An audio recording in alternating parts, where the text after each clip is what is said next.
Today I'm going to talk about the gateway drug to keeping a journal. So check it out.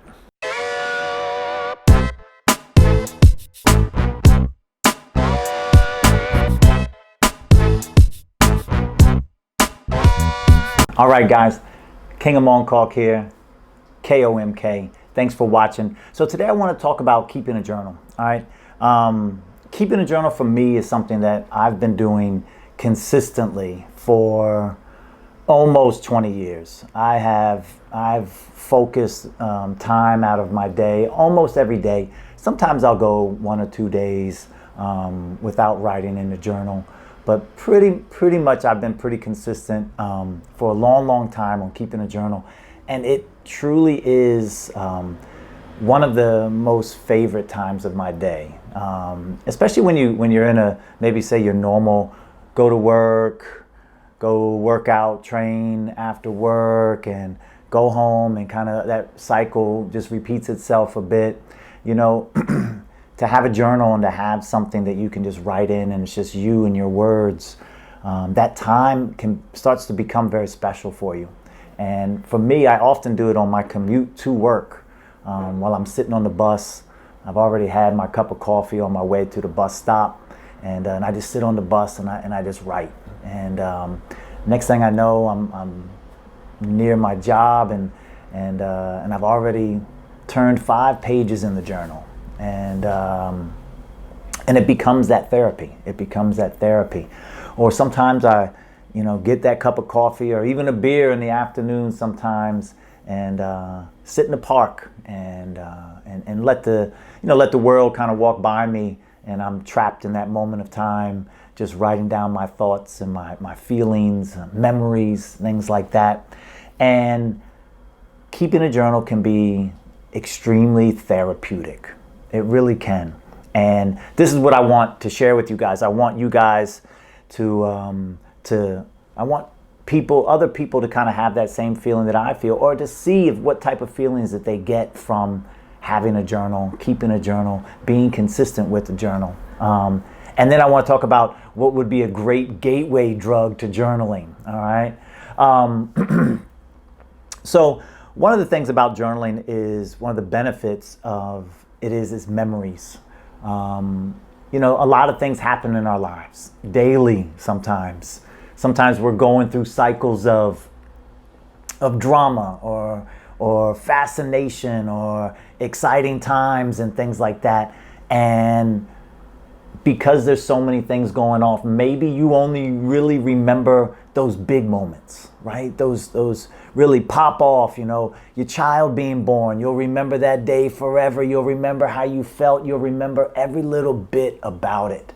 But what about the day before the child was born, right?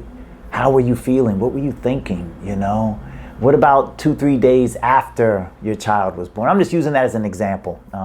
I have a child, so it's easy for me to relate to. But getting your dream job, falling in love, leading up to falling in love, right? You start writing about this person. Oh, what's this person about? What am I thinking about that person, right? These memories, they're trapped forever in that book. You've written them down. You've written how you think and how you feel about a particular thing that's going on just in your mind or your heart at that time. If we don't write it down, if we don't capture it in some sort of way, it'll be lost, right? We remember those big times, but those small moments are the ones sometimes that lead up to those big moments that really help us to look back and shine on those times. Or frown on them, depending on what's going on. That's right. So memories are big. Excuse me. Another thing is, in terms of those memories, is that it's kind of like a life tracker, right? You're tracking down what happened in your life. This happened, and this happened, and this happened. And you're able to see those steps. It's kind of like when you go for a physical every year, right? Why do we go for a physical every year? We, of course, to check, make sure all the pipes are working well and everything like that. But it's also so that we can measure and see where our health is going from this year to 5 years from now, right? Doctors can see that. They do the blood work. They can see, oh yeah, you've been maybe drinking too much alcohol these days. We can see it in your blood work, or you're not doing enough exercise, or whatever the case may be.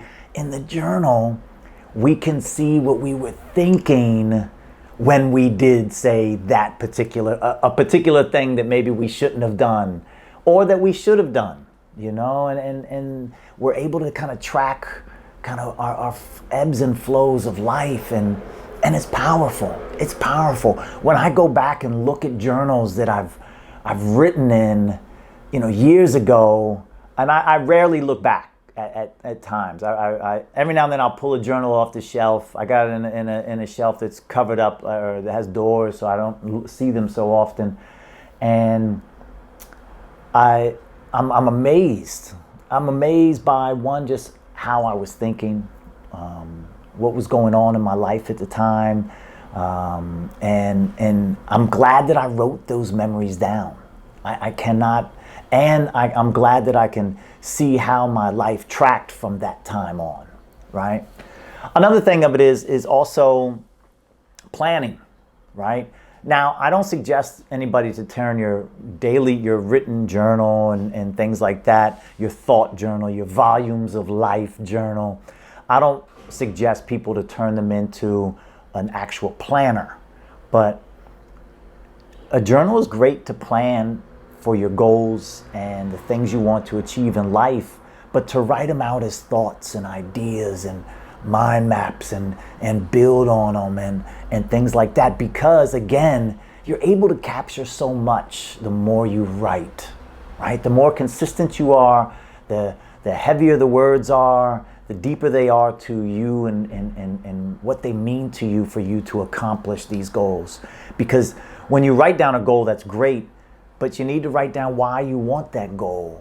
You need to write down some action steps to reach that goal. You need to write down your timeline for achieving that goal, right? I mean, these are things that you already know. So, but that's what it's about. That's what it's about. And that's what a journal is great for seeing these goals and seeing this all pan out, and you can write it down and look at it in one place. Okay? And then another one is reflection. Reflection. This is the biggest one. This is the biggest one, because when we're writing, everything we're writing about, we're kind of putting it into a reflective lens. We're looking at life somewhat in a reflective way when we write down these ideas, these thoughts, these feelings, these events that took place in our lives, stuff like that. Random things as well, but all of it is a reflection, right? We're seeing the world and we're writing down what we see, and that's powerful. That alone is therapeutic, and you'll start to find yourself as you're writing down maybe a problem you're having in life, that therapeutic problem workout. Next thing you know, you're writing the solution or a possible solution, and you weren't planning on it. You didn't think that this problem would have such a fast or quick or easy solution, right? So as you're writing, you're like, oh, shit, really? And you figure it out. Or you figure out a framework in which could take you down a road to solving a problem, or to create a new problem. And sometimes when I say create a problem, I mean create a challenge, create something for you to go after, right? Maybe one thing didn't work out, and in your writing, as you're keeping that journal, you're reaching for something else, because, oh, well, that didn't work out, so I think I could do this, and it would give me a new result that's maybe better than what I thought that I could get. And so the reflective part of keeping a journal is powerful. You can't replace it with anything. That's why we talk to people, and that's why we try to have somebody we can talk to and vent. And the journal is that. The journal is your venting platform that nobody has to read. If you want to share your thoughts with people and let somebody else read your journal, you can, but you don't have to. And if you worry that somebody else is going to see your journal and see your sacred words that you've written down to yourself, Tell those people, hey, this is personal to me. Don't read my journal, please.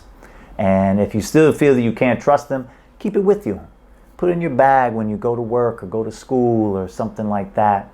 Keep it with you. You don't have to worry about it, okay? And also, you can also create a less critical way of writing about other people, so that way, if your loved one or someone near you wrote down or were able to read your journal, they wouldn't be hurt. They wouldn't be offended, if that's something you have to worry about.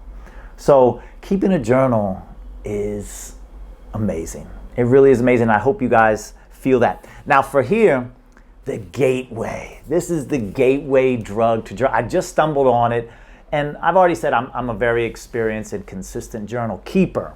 So it's not necessarily something that would be maybe so beneficial for me, and I'm trying to figure out what would be a good way that I could actually use this journal. And it has a line on it that says some lines a day, and it's a 5-year memory book. And it's done by Leichtturm 1917. I may be butchering the German name a bit. And they make really nice journals. They do. This one I forgot. This one I think was 420 Hong Kong dollars. So I don't know. That's almost 50 US, something like that. And what it is it's literally just a little thing. So this here, I just opened up any page. I haven't written anything in it. May 14th is just a day, right? And then you have 2020, 2020. So you would put 2021, right? And you just write a few lines, a paragraph, and you get something in. You get something done. You close it up, done, right? You come back tomorrow, you write in 2021 on May 15th, and you do a couple lines, a paragraph, and you're done, okay? Bit by bit, the hook will start to get into you. You'll be like, wait a minute. I think I could write maybe 2 or 3 paragraphs. I kind of want to expound a little bit more on that feeling or that idea that I had. And that's why I call it a gateway drug to journaling, because you will soon be in the mix of wanting to, you need more page space, you need, more lines and things like that. You need another book just for that one idea, right? And then that starts it. 5 years is a long time to commit to one book. I understand that. And that's what I think a lot of people get. They get funny with keeping a journal because they feel like, I can't, there's no way I'm gonna just keep a journal for so long and stuff like that. And really this is great because it starts that kind of just that short daily hit. Everybody has like 3-5 minutes that you can spend in a day to write about yourself. Remember, writing in first person is the easiest way to write, right? And these books and these journals are great as well. All of them have, little folders in the back. They're well bounded. They'll last forever. This journal could last for 5 years, provided it didn't go through any serious, damage inside of something or something like that. And it's a good way to get into journaling. Okay, and you don't have to buy this one. You don't have to spend, $50 US for a book. But you can pick out a book. Just get a journal, get a notebook, something, and just write that paragraph. Just write a few lines. Have it sitting by your bed. Sit where you put your keys down, when you come in the door or something like that, and you just write a couple lines. And you don't worry about it. You're just getting it out. It's not a big deal, okay? And that's all you do. You just do that, and then it's done. It's done, but you build that habit, okay? And then soon, next thing you know, you're hooked. You started with the gateway drug, and now you're hooked. You're writing in a journal every day, all the time. People are always seeing you in the cafe, at Starbucks, writing in your journal. And that's great, because you will start to feel all the benefits that come back from keeping a journal. That's all I got for you today. Check out KingOfMongkok.com. I got a little bit of a write-up about benefits of keeping a journal and getting into journaling. And I talk a little bit more about this and everything like that. Check it out. Hit a like, hit a subscribe if you want, and I'll see you guys next time. Peace.